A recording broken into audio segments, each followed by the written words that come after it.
What is up, everybody, and welcome into the on-season here at DNVR. The on-season is upon us. Well, it's the preseason, not quite. Yeah, I was going to say, this is not official. The on-season involves basketball games. Well, those are coming. I know, but they're not here. All right, in 1 week they're coming here. We do have it. Yeah, this time next week, when we sit in this very studio, we're going to have a game. What? To talk about. Yeah, can't wait for That's it, insane. man. A Excited. game. So, not a practice. we're talking about a game. Oh, my goodness. We're presented, as always, by DraftKings Sportsbook, America's top-rated sportsbook app. Use promo code DNVR when you sign up. I got the squad here tonight. We're in the vibes. Bringing the vibes. It's Brendan Vogt. The shirt's so rad. The Vibes collection is rad. Make sure you check that out at the DNVR merch locker if you haven't yet. How about a plug to start this show? Holy I'm smokes. locked in. That was really good. Over here, I got a man who is still drunk, but working soon to be hungover from an incredible Broncos Sunday, including a tailgate. It's D-Line Co. That's right. I haven't quite pieced together what happened. I think I drank a bunch of booze. I think you did. Wandered aimlessly around whatever it's called. Is it Invesco? Nope, it's called the Invesco. Power Field of Mile High. Invesco Mile High above the I stadium. can't get over. It's the dumbest that I can't get over Invesco. It's not like I know. have any relation. I can't. You're not like, I can't stop calling it Mile High. You're like, I can't stop calling it Pets.com Stadium or whatever. So true.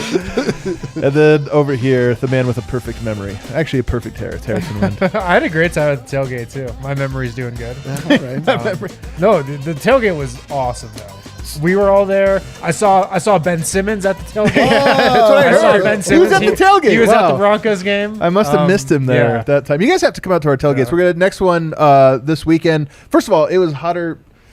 I'm not going to say what it was hotter than, but it was very hot. It was so very hot, but it was only 84 degrees. What's But wrong with us? It was ridiculous. We've had like hot, 2 cool man. days, and now all of a sudden we're adjusted. It wasn't the radiant heat. It was the oppression of the sun. The sun itself was just like beating down. Right on our tent, just on top of the tent. Dude, I went to the game afterwards, and I was like, I like football. I like the Broncos. The Jets are inept. I'm gonna go wander around. The Jets are really bad because they and then buy booze, buy more booze on the inside of the stadium. I'm starting to piece together what happened. Anyway, if you guys are wondering what the tailgate is, if you guys are thinking about should I come out or should I not, it's us drinking beers outside and talking pizzas. about the Nuggets. It's pretty much We're not going to talk about the Broncos. Yeah. Come on, we were talking about the Nuggets. Basically this, but in real life, it was a lot of fun. Yeah. We got to meet a lot of people. Some, the usuals that we get to see all the time, and also some new ones. So come on out to those; they're always great. Didn't tell you guys the story though.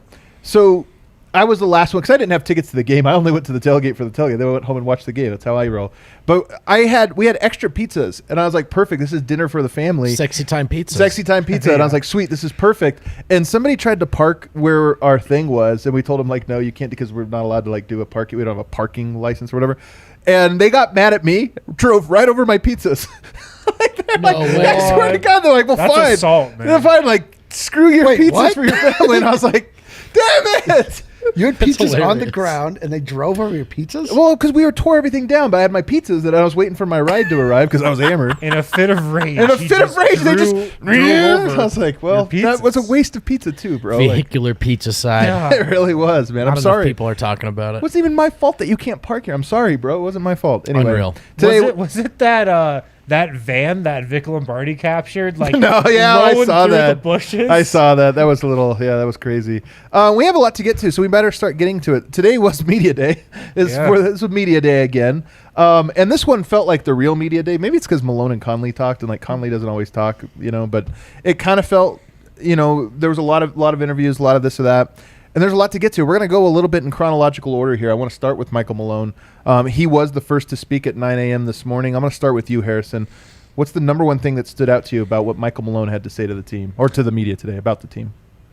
There were a bunch of things. I guess the first thing I think of is maybe, was it your question when you asked him about the identity? Yeah. And how I asked him that. I don't know. How that might need to change without Jamal Murray. It's been something we've talked about on this show a lot. And, from players to now coach, it's pretty unanimous. They don't really feel like the identity has to change. Right. The Nuggets want to play faster this year. They want to shoot more threes. So take a couple drinks if you're watching at home. Yeah. I do want to pull on that thread, though, in a second. But here's the thing that's interesting to me. This is where the like analytics of the game and just being an outsider can only give you so much. Because I actually really hate the answer we got from Will Barton and Michael Malone and all the other guys about no, we don't need to change our mentality, because to me it doesn't make sense.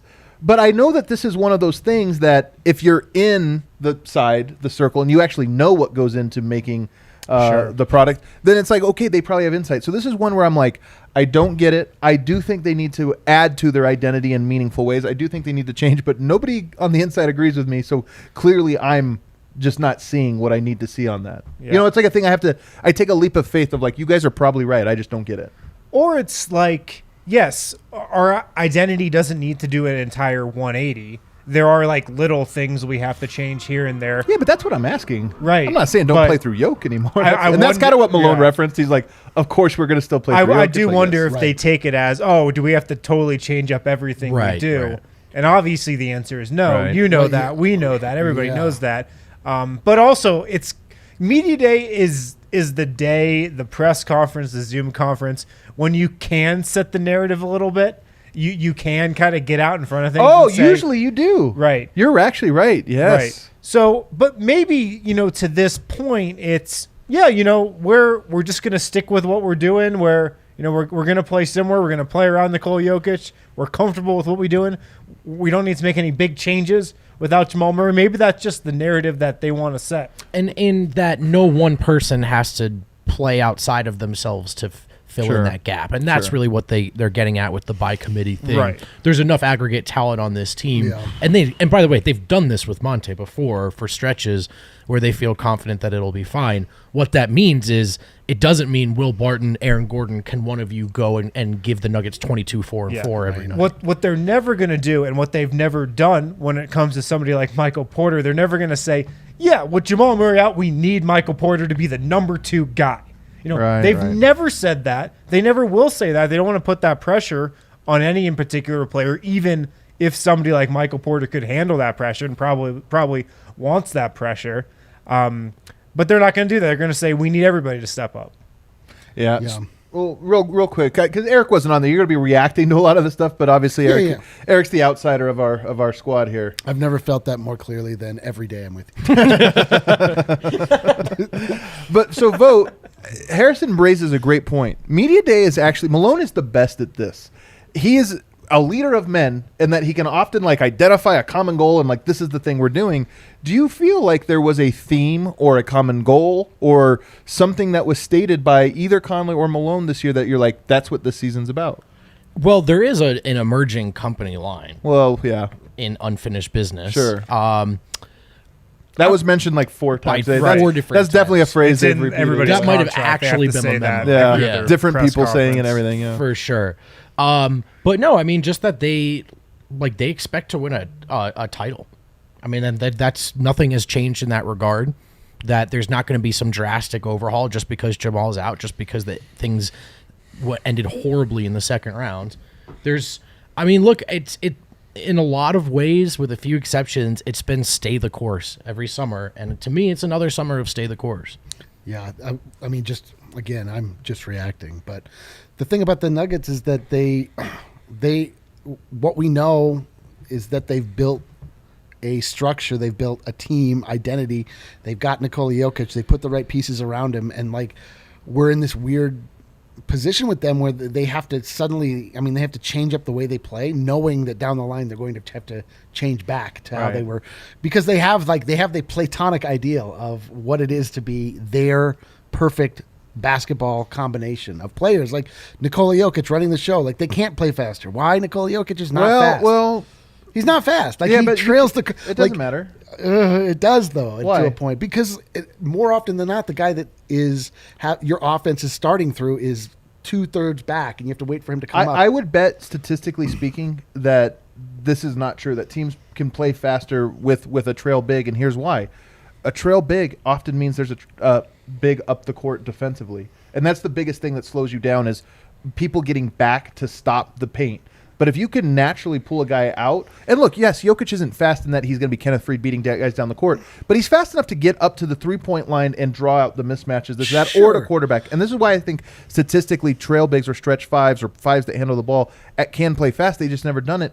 But this is why I want to circle back to the big square on the bingo board. This is why that thing was interesting, that he said he wanted to play fast. Maybe there's nothing to it, but he specifically identified Michael Porter as the reason that they need to play fast and how the numbers looked good in transition, and in particular for Michael Porter. But he said something I'd never thought of, and now I'm definitely going to have to keep my eye open, and that is that Porter often stopped above the break.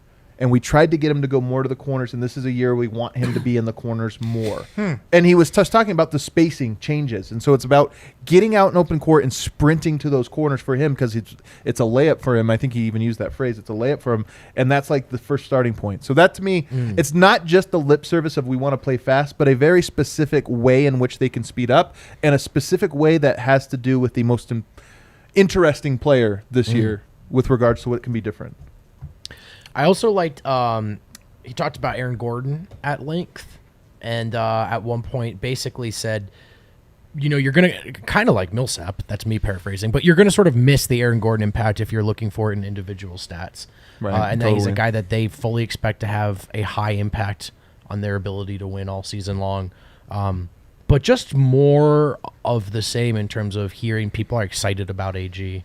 And then also, along those lines, Malone at one point started touching on the importance of having guys who want to be here. Right. And he obviously tabbed AG as one of those. Dude. But just wanting to and I think it's something the fan base, like, I don't ever want to tell people how to fan and they don't need my help, but don't forget to celebrate those guys. If there's going to be so much bemoaning of players who don't decide to be here, you get a few who do. You want to embrace that. Dude, I feel like we're entering into a new era of Denver. I mean, we've talked about this a lot, like whether or not Jokic, being the player that he is actually able to get some interest from players around the league that want to play next to him. But also, really, like, the city of Denver has leveled up 3 or 4 times over the last 4 or 5 years in ways that obviously the Nuggets have nothing to do with, but they can absolutely benefit from. Like, people come here, young people come here. They're like, oh, wow, this isn't just like this dopey flyover city that nobody, like people think about from the outside. They think about Denver the same way they think about like Ames, Iowa or something. And like, you come and you're like, oh, this is actually awesome. Oh, who was it that just said about the weather and it was not at all what they expect, which is like the number one thing you hear. Denver's not cold. I think the thing that confuses everybody about Denver is that it's not perched atop a mountain. Yeah. Right. You guys, that football stadium was like in people watch the Broncos game and the intro wild animals and outro everywhere. Slides are people skiing. And they think that's Denver. Didn't Jerry Judy, when he got here, said something about like bears? Did they come in like the bears are roaming the city? Yeah, they thought bears would be around, which is like a half-truth at best. Single-handedly because of the NFL. Dre, by the way, I see Dre's back here. Dre, did you see, I can't remember where, I think it was in Italy, where there was these wild boars that had somehow entered the city or were just walking down. Have you not seen this? Is that right? Bacon out of it, you need to Google this video. You'll appreciate it.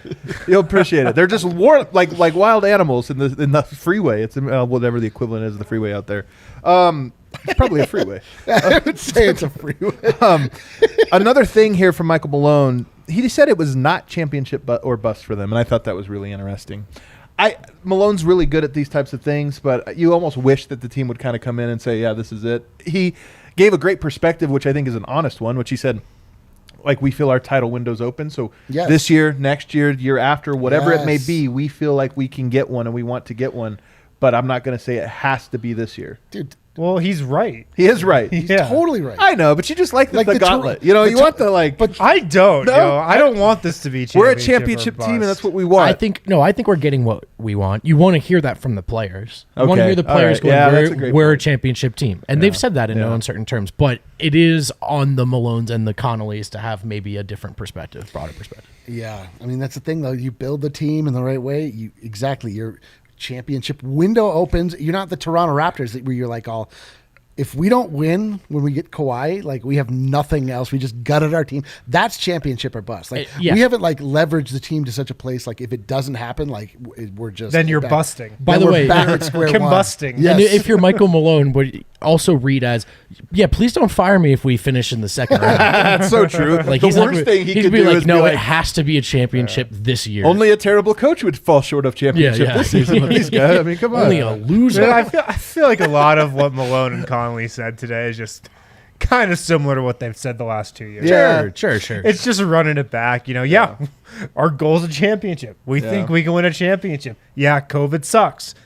It's like it's been the same thing the last 2 years. Just got to play the games. Yeah. Got to play the games. Only already. last note I have here, it was reiterated by a few people, but we got it again that asked who stands out so far in camp, and again, Aaron Gordon. So I don't know if this is, clearly he does look something good, but people keep I wonder if he's referencing doing it in sweatpants or shorts. That's my biggest question. I'm wondering the same about me. I hate that I'm wearing shorts today. It's driving me Oh crazy my to goodness. see it on the monitor. I What wish a I was ride. wearing some sweatpants. It fits your vibe for today, though. I'm not gonna lie. Oh, actually, there are two last things for me personally. One, MPJ. He's said this several times, but he talked about his defense and how that's an area he really needs to improve this year. But he said MPJ wants it. Like MPJ, the one thing, and I think people watching the show know because we've said it enough. Porter really does want to be a great basketball player. He doesn't, not just the accolades or this or that. Like he really does want to be the best version of himself, and that, of course, means on the defensive end as well. But also, he said that his relationship with Jokic is growing on and off the court, and it cracked. Yes, but also, like I laugh because what the hell does that even mean? The funniest They is play that Jenga, bro. that's what I'm saying. Like, yeah, are they riding horses together? Like, what are we doing here? But also, it reminds me of the first time they met each other. That photo where they're standing so awkwardly apart from each other. Like, it reminds me of my kids when I like, hey, this is your cousin. Like, she also likes unicorns. And they're like, need to like each other. yeah, and they're like, I don't know what to do. That's Or like So- when you're like, hey, this is my girlfriend's oh, yeah. Girlfriend's boyfriend or something. Yeah. boyfriend. You two should hang out. He He loves- likes football, and you're like, You guys both like basketball. You both like to. Well, he likes to shoot. You like to Yeah, pass. or like, oh, you like the NBA? So, so what do you like? Oh, the Lakers, man. And you're like, you're like, "Ah!" But the league is so unfair to the Lakers, man. And you're like, I can't take it. I love shooting. What's your favorite part? Passing.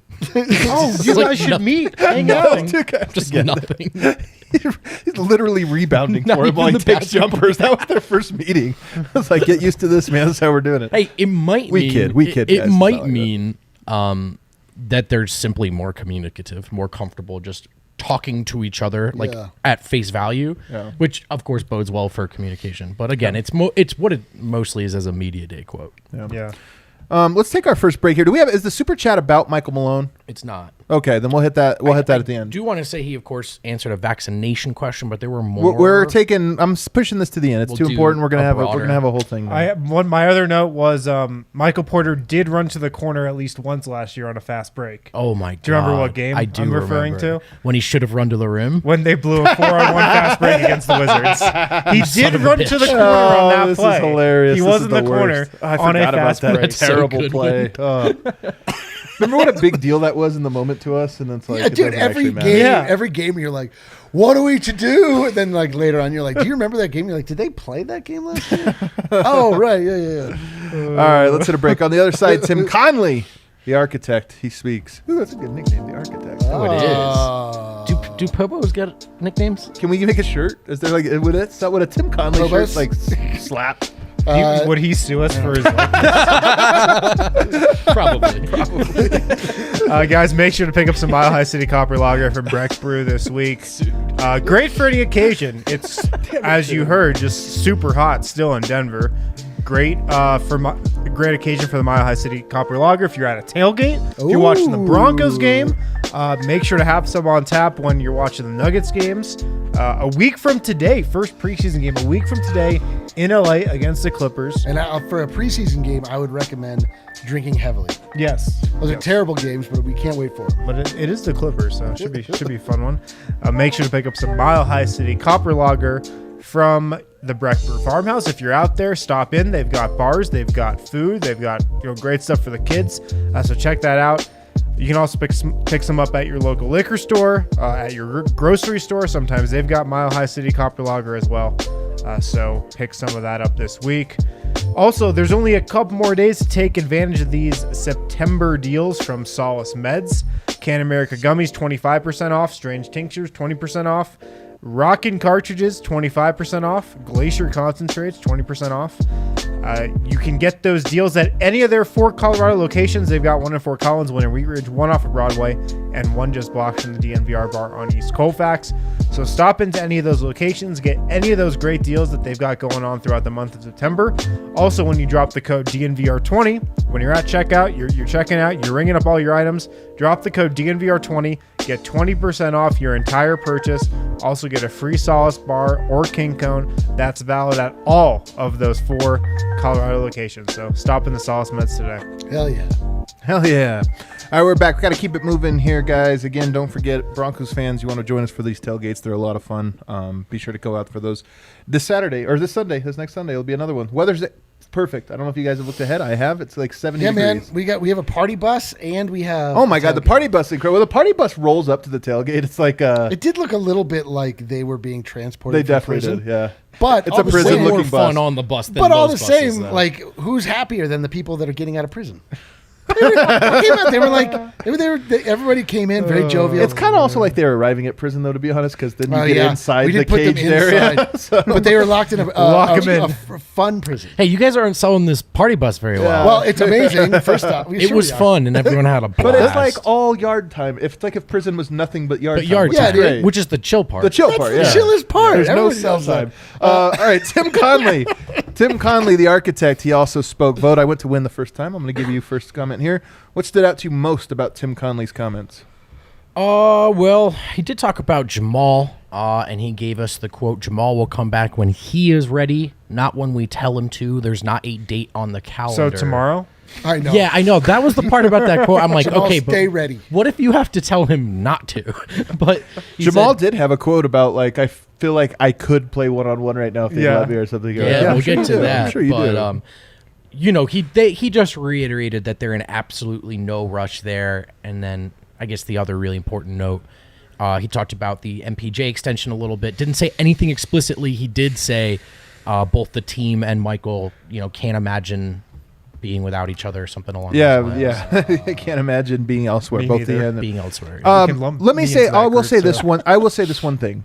We've told people all the time, don't panic. This deal will probably get done before training camp. Now training camp is here and the deal's not done. I don't think anybody should panic. I still expect it. Everybody, by all accounts, both on and off the record, are saying these things. But What? I did think it would be done by now. So I don't think you need to practice or you don't need to panic. But I am like, why? I found that this question is the way that people who don't know you can approach you. Like, What's that? A lot of people come up to me and they'll say, "What's up with the MPJ deal?" And I go, I don't know. I don't know what's up with the MPJ deal, but I do know that it's probably, of the deals that they've ever done, it has to be the most complicated because there are so many, like with MPJ specifically, like the health is not there, but it's there. Like that's a thing, and you can't sign something that like doesn't have all of the protections involved. There's got to be conversations back and forth. Like it's not so cut and dry. It's not signing Gary Harris. It's like MPJ, like you're a transcendent talent. You are theoretically worth the max.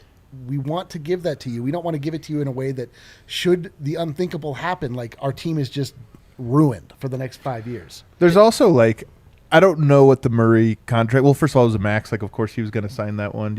I don't know, but I know that I've heard stories about the Jokic one, and family members are like the decision makers there, and so it's just a casual. I would call the Jokic contract extensions extremely casual from what I understand of them. Right. But I imagine dealing with Mark Bartlestein is slightly different and a lot more formal. Mark Bartlestein is the god. Mark Bartlestein gets his guys paid. I mean, he has been Mason Plumlee's agent for these last several years. Let's go. He's like, I love that fast he is. line. He's That's like, true, look, man. if Plumlee's worth 14 to you guys, then Michael Porter. Twice. He did it twice. But for my Plumlee. other favorite We're thing getting a player about option how into this. Tim answered Damn this it. question was he goes, and a lot of GMs and presidents do. He's like, me and Mark talk all the time. We've got a great relationship. He's a great guy, great looking guy too. Just, you love to have a beer. He didn't say this like verbatim, but he's like, he's a great guy. We have a great relationship. Did he say he's a great looking guy? Because you said he didn't say this verbatim, but that's a part did you that like like he that? just said. That's a win Or did phrase. he say? Did he say he's a great looking guy? I don't He didn't remember say that at That's all. great. I He love said, it. That's incredible. He said he's a great guy.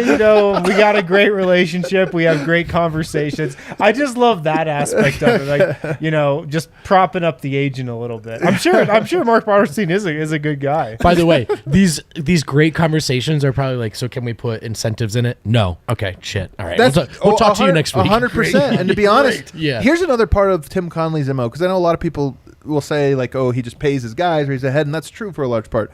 But he does always ask for something back. Like, hey, we're putting so much faith in you. Put the faith in us. No player option, or we want you to have just a little bit of incentives that we think you're going to hit, but just something that you just are showing us. Like, and I think they're as symbolic as they are anything. So I imagine whatever is being discussed in these contracts are those things. And if you have a Mark Bartlestein, oftentimes it's like, why would we do it? There's no such thing as a show of faith, or we're a blood pact. Like, let's all scrape our hands. Like, no, you scrape your hand. We're gonna sanitize and not touch you. Like, so that's what I would guess. And I hope that. I do think there is something too when you have a little skin in the game given back. It helps build the trust, even if it's a small thing. Yeah. I think Eric made a good point, though. That no way, no chance. I thought he was the outsider. There are aspects of this contract with the injury stuff that I'm sure is in there that they haven't had to dot the I's and cross the T's on before. Right. Yeah. I love the idea of them, like, in Jokic's Max, his name's wrong, and they're like, whatever, guys. We know we got it His right. brothers spit on their hands. Yeah, it's like they shake actually on it. never signed a contract. It's really just a verbal agreement. They're like, there's no Rakia stains anywhere on this contract. It's invalid. Stamp it with Rakia. Yeah. All right. Well, a thing that I found to be perhaps the most interesting. There were a lot of interesting things, but perhaps to me, we've heard a little rumblings about Bones has looked really good and this or that. And look, Tim Connelly was thrown an extreme softball about him playing in the G League.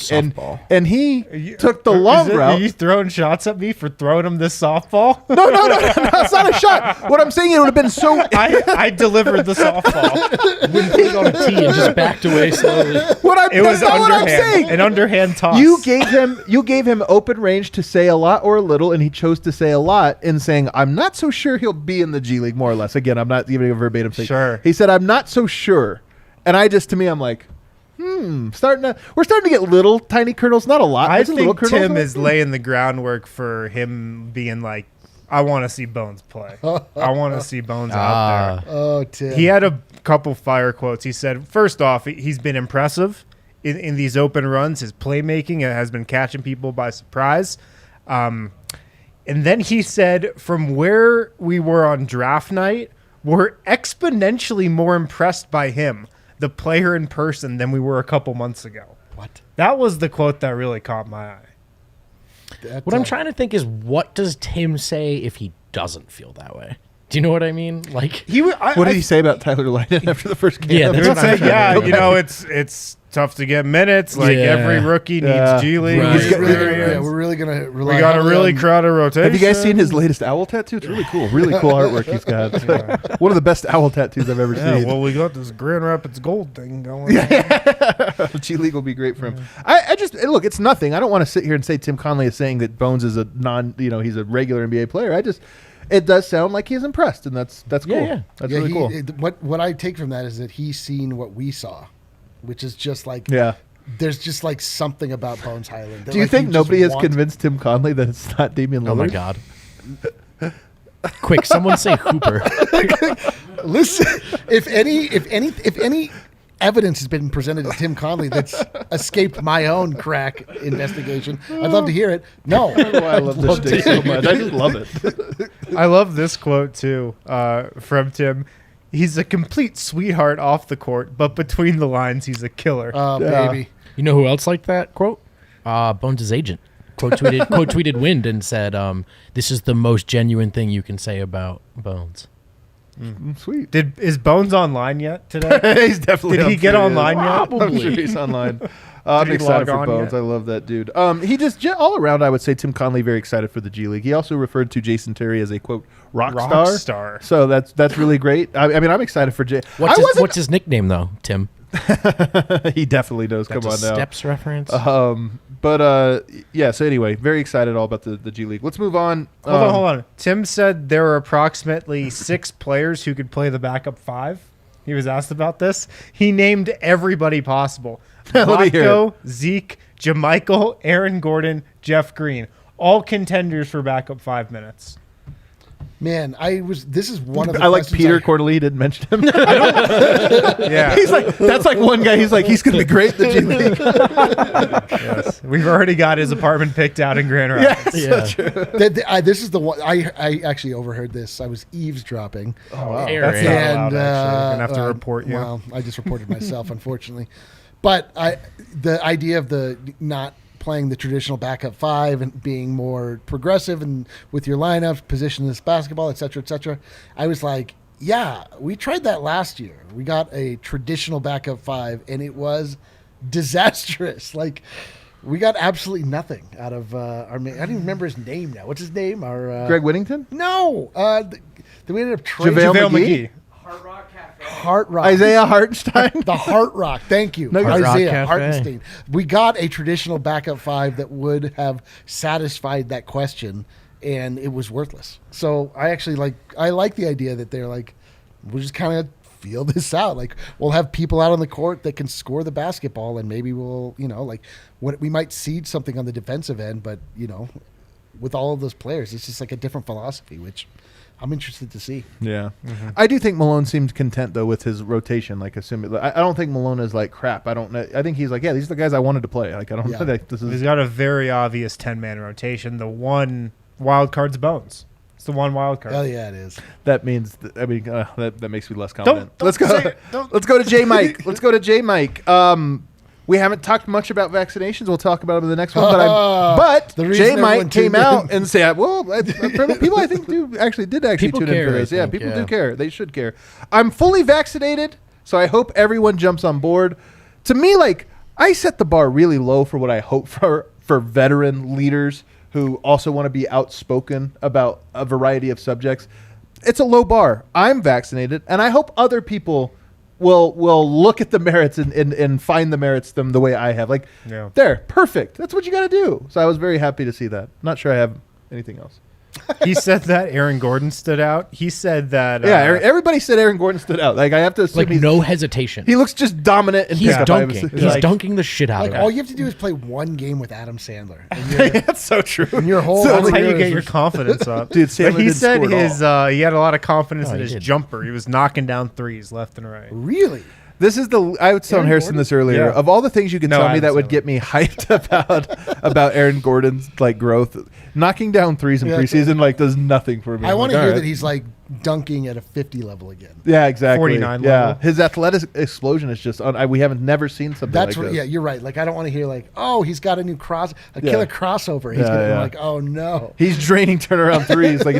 I think even the line was that he's feeling very confident with them, which is really Yeah, funny. just letting it fly.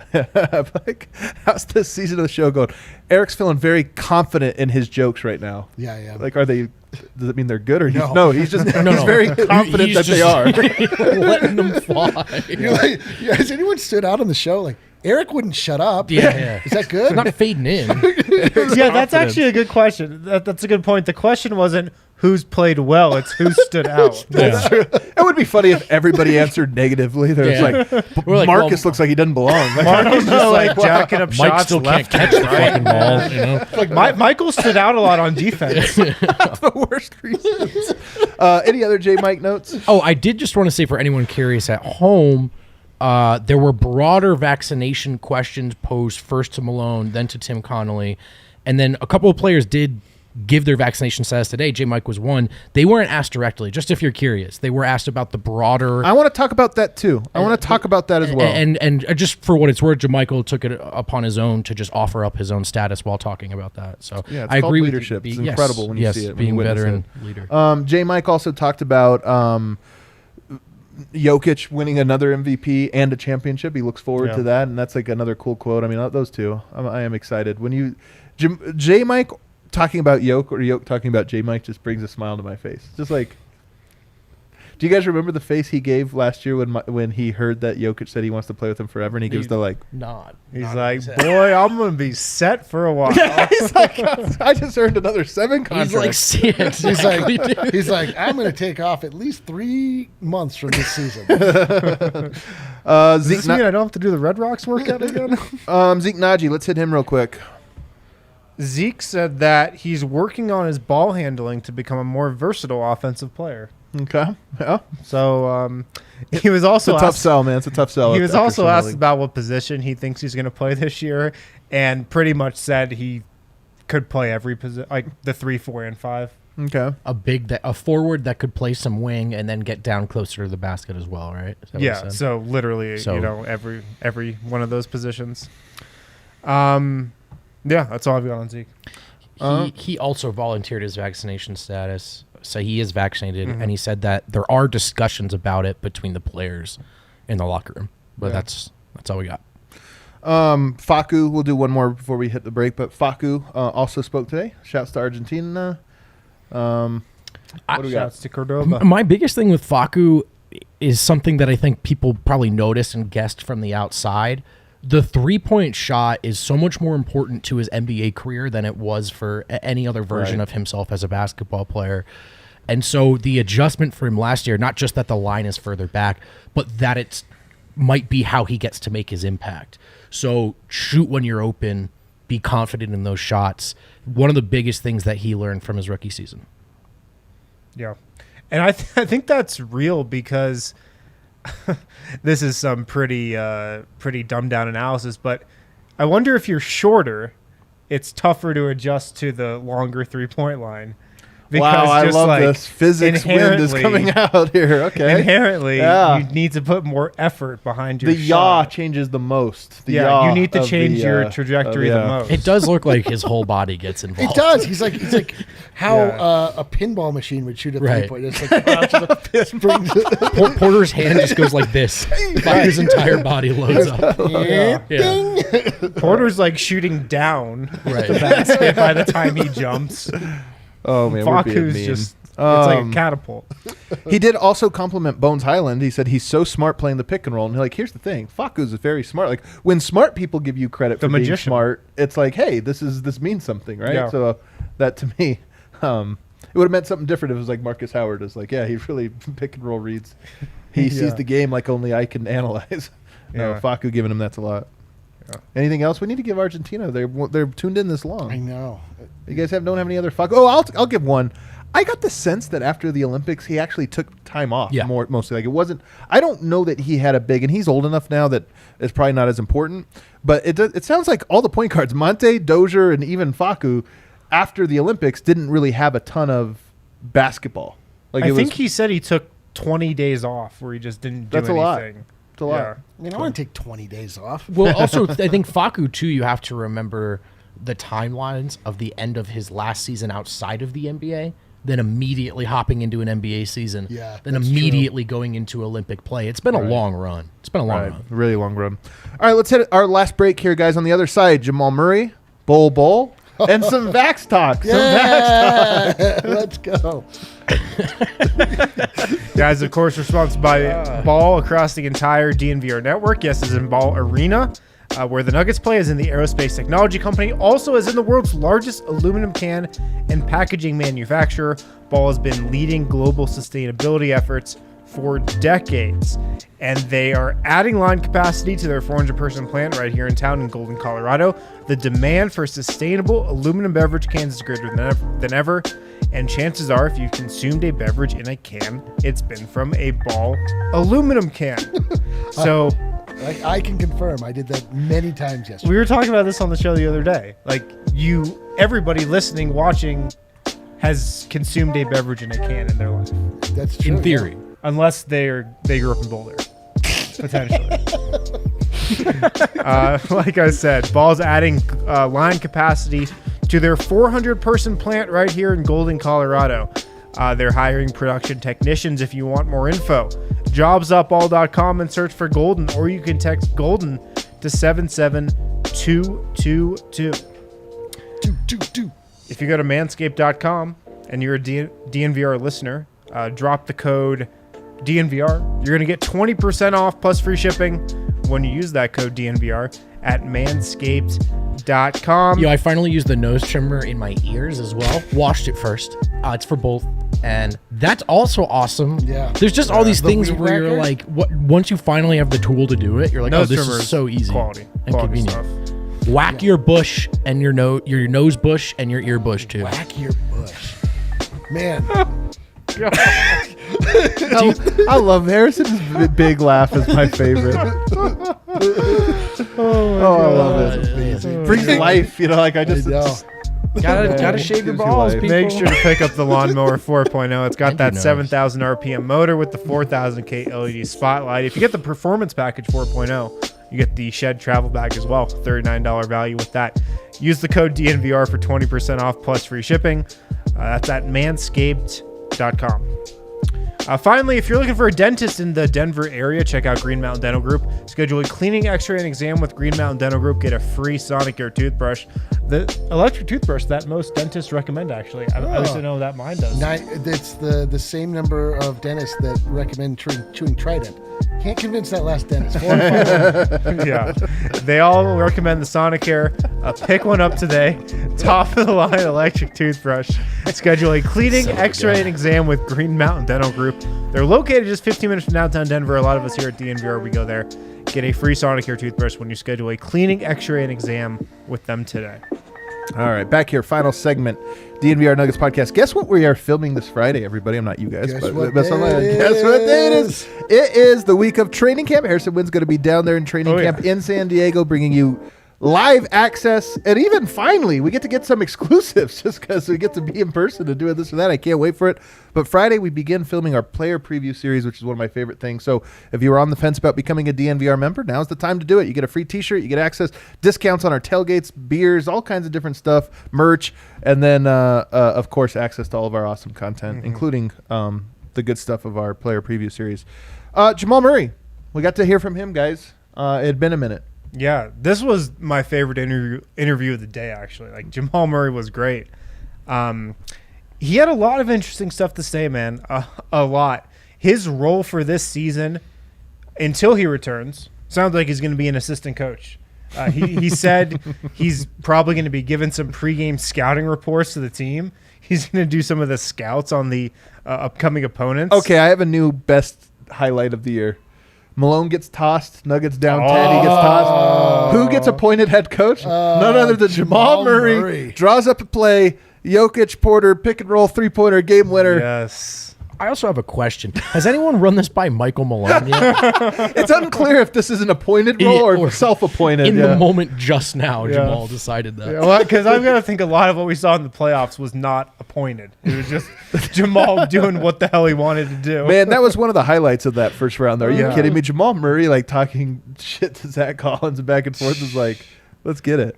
One of these things is not like the other. It was awesome. So it seems like he's going to be an assistant coach until he gets back. He didn't put a timetable. He doesn't have a date on when he wants to get back. He's just, taking it one day at a time. He did say he's able to do a lot of stuff right now. Like, says he's just been working on his shot for 5 months. Just, been shooting for 5 months. He says he did beat Bones Highland in that left-handed free throw shooting competition, not once but twice. He said he beat him twice in that competition, and that he's just working on his left hand because he's just doing it out of boredom.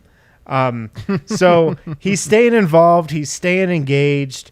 There is some stuff he can do on the practice court, but everything's obviously slowed down a little. No contact, of course. But maybe the biggest takeaway is that just he seems to be in pretty good spirits, although he did say when he saw the Nuggets play 5-on-5 at practice, quote, like, I was sick. Just that is really killing him. But I'm sure of it. All in all, I feel like mentally he's in a pretty good space. Yeah, I mean, it seems like it. Like I love that he's like still keeping that competitive fire. That doesn't go away, man. No, I know, but he's stoking it. Like he's like really like leaning into it. It's great.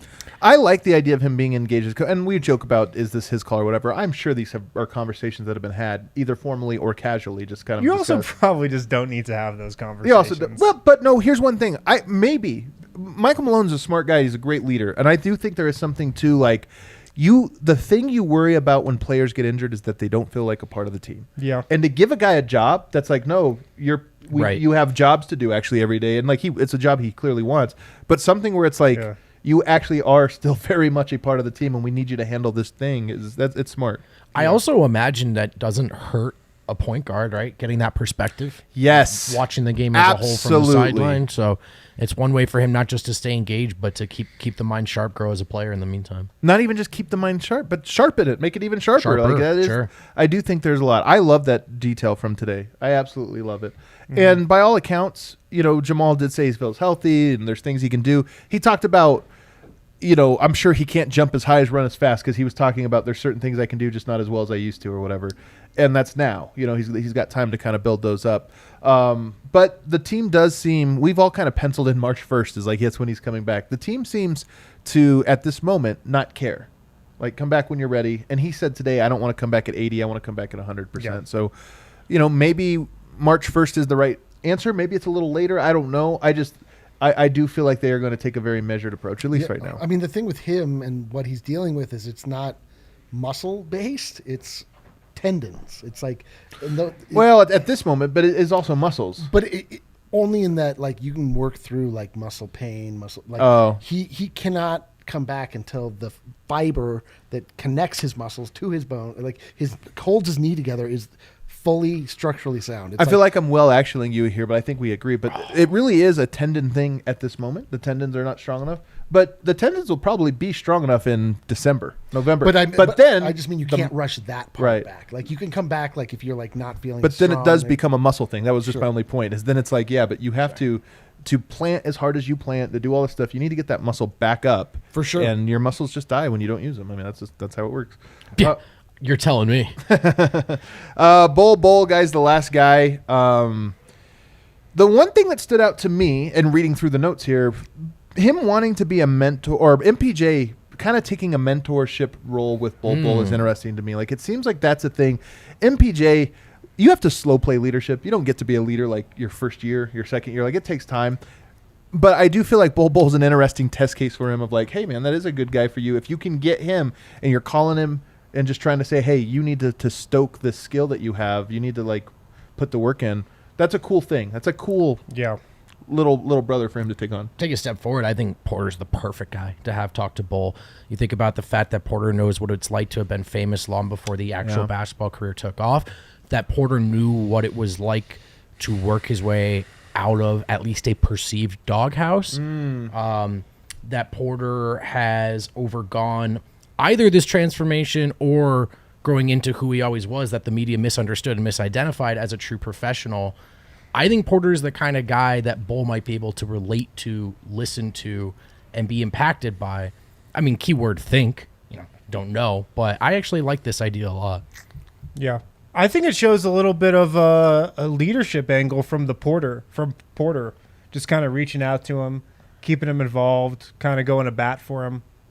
I like that from Porter's perspective, reaching out and kind of taking Bol under his wing a bit. Right. Taking the bull by the horns, right, guys? Yeah.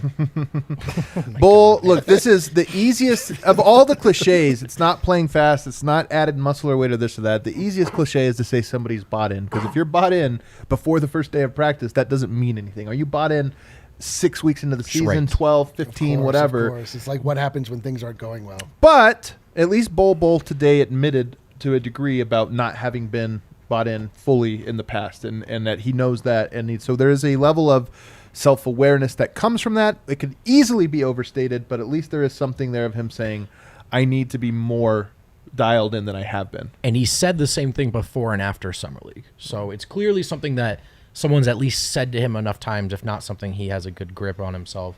I do think there are still... Yeah, I mean, we'll see. Like, it's year 3, The bar's a little low for Bol. Does he want to be a pro? Does he want to be here? Is he ready to work hard every day and take his lumps? And again, like some of the stuff, the way Porter and his relationship with Bol was being talked about today is almost like a vet and a rookie. And neither of these guys are either of those things. So there is a little bit of clearing a low bar. But look, you can either hear the right things or hear the wrong things. Yep. The former certainly better. Right. Man, it's borderline criminal that Bol Bol should be given this insane body and this like ability to move unlike anyone else, the size that he is, and like not take full advantage. Like if his NBA career never amounts to anything, like he should be thrown into prison. Like no one is given this. It's a bit much, but you're that is a bit I get much. your larger point. We're going back to Soviet Russia. Teach the put him in the gulag. To each according to their abilities, to each according to their need. This is like just kill him. You are best to do this job. You should, or else it's you're more extreme. But we agree. Like, but the point being is like this man has physical gifts unlike anyone I've ever seen. Sure, and if he just like cannot get engaged for an attitude reason, it's like, dude, come on, like unacceptable. Right in the gulag. Well, I would think a step towards that would be him being excited to potentially go and play G League minutes in Grand Rapids. But I didn't get the sense from my question and his answer that Yes. he would be excited to do that. Right. mostly So because that he was a said, disappointment, actually. Mostly because he said he isn't, right? Yeah. Right. Are you reading into that? Yeah. So that was a disappointment, but Right. So to wrap things up here, we have a super chat. Let me get to that because I think it's a positive one, and I might personally get a little negative in this final part. Oh, I boy. apologize in advance here. sugar- Super chat from David Che. He says, "Y'all made the off season bearable. Thank for all the hard work, and here's to a great Nug season." I love it, David Che. Thank you so much, man. We appreciate it. We're glad we always enjoy the off season. I'm glad it's over, but we always have a good time during it. We do weird stuff. off season's great, man. I love the off season. It's my fourth favorite season behind the on season, Actually, preseason, and postseason. Yeah, it's bordering on my second favorite season. That's really Next to the playoffs. next to the postseason.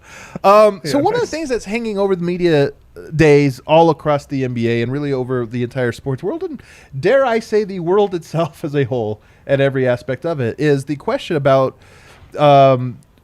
players and their relationship to not only the vaccine, but how much they were willing to talk about and to talk about this as an issue. And of course, the article came out in Rolling Stone that Michael Malone himself even referenced. It was the talk of the weekend, really, and I think will be the talk of probably the next several weeks, about how there is a great divide in the NBA of all leagues, a great divide about players sharing things as wild as the vaccine actually being a ploy from Satan to these things actually being discussed, like absurd, not just like, I don't know if we should trust the science or this or that, but also things that far afield. The players that are wanting to refuse it on abstract and very unclear, even religious grounds that I think. So it has become a story. And I will say that, I'm pretty disappointed reading that over the weekend, and really disappointed also just to see and to know. Michael Malone was asked, is the team vaccinated? He said, I would love to tell you that we are, but we are not. I wish I could tell you that. There are teams that have come out. Utah Jazz, our next door neighbors, fully vaccinated, huge leg up. Unfortunately, the Nuggets are not. And one, I think we as a media today did not do a great job of asking the players this, because I do think it's an important enough issue, and I do think it's something that every player should have at least commented on, because this is a thing that we have to, in my opinion, there's a right answer to this, and it needs to be out front. And if you want to draw a line in the sand and be against it and say that you have this skepticism for this or this reason, it's affecting other people's lives that I do feel people need to be on record. To have to answer for that. You have to answer for it. Yeah. And Bradley Beal came out today and said, and had a quote that said something like, somebody asked him a question. He said, well, let me ask you a question. If the vaccine works, why do people still get it if they have COVID? This is a question that has an answer. This is a question that absolutely has an answer. This is a question you don't need to do your own research about. It's the easiest research to do, and you would find that. Had you, you would find the answer to this one right away. And here's what bothers me. This is again, I want people to know I am sensitive to people that don't have this, because I think a lot of what happens is we all live in bubbles, and if you haven't broken out of yours, even if you don't even know that, you might not have actually given yourself the opportunity. And I don't want to just sit here and say, everybody, you're an idiot for not thinking this or this or that. I want to invite people to understand that this is a question that has right and wrong answers. It's certainly more right than wrong answers on this one. I've been reading, have you guys heard of the Herman Cain Awards? It's actually but I can imagine what they are. Because Herman Cain, famously was very anti-COVID, doesn't exist, caught COVID and died. So it can be a very cruel thing. This there are people that try to celebrate this, but I have found it fascinating reading through these, the way that so many people just didn't ever get the information. We're so confident that they had the right answers. didn't realize until they actually were forced to do their own research because they ended up getting so sick and then coming to the realization of like, wow, I can't believe nobody told me this. The information was there for you. And the point I wanted to make, the reason I saved this for the end, I just watched over the weekend the Woodstock 99 documentary. You guys seen this?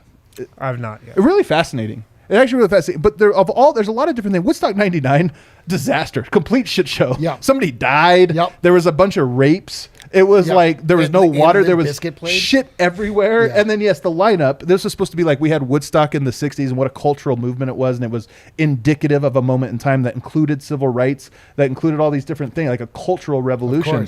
And it was this big thing. And they're like, well, we're going to recreate that with Limp Bizkit and Korn and Slipknot and like Kid Rock and like just the. And so you ended up getting the genesis of this was you got a bunch of Chads there that were just like hopped up on Girls Gone Wild videos and were just like trying to like just molesting women and stuff. And it was like the opposite of a cultural, like revolutionary moment. In some ways, maybe it was indicative of cultural rot at the moment or what have you.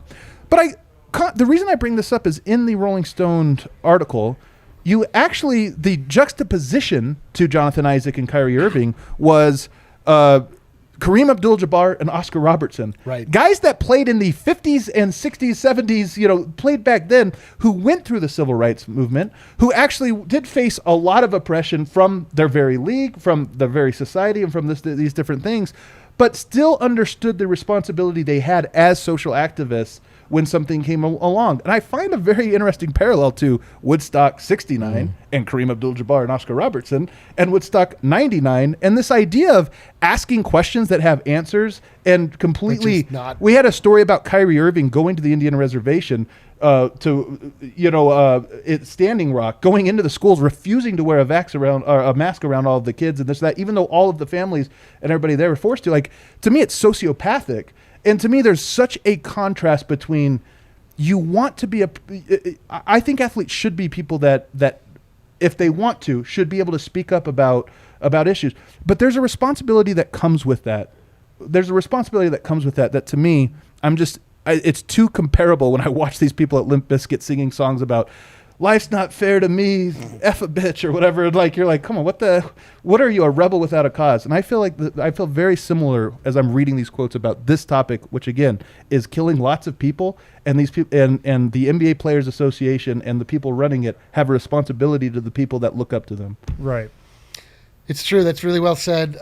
It is a really difficult situation, and the thing that's craziest about all of the vaccination talk is we just get hung up on like just the act of getting vaccinated, but we don't really talk about like why you should get vaccinated, which is that if the virus no longer has hosts, right, then it goes away. Like, it's not, we're not talking about just like protecting people. We're talking about like, let's maybe get to a point where COVID is not a conversation we have to have all the time. Every 24 It's not something hours. Yeah, and also the funny thing about getting a vaccination, we were talking about this before, like once you get it, it ceases to be something you think about. Like once you are vaccinated, I don't think about vaccinations daily. If you are anti-vax, it is part of your everyday persona. It's something you have to answer for all the time. It becomes part of your personality. It's so strange to me, and it's also like, what are we talking about? Well, that like, is what happens. People get pigeonholed into, I have to be this. I can't change my opinion because I've made my brand as this type of thing, or I fill this part of the club. But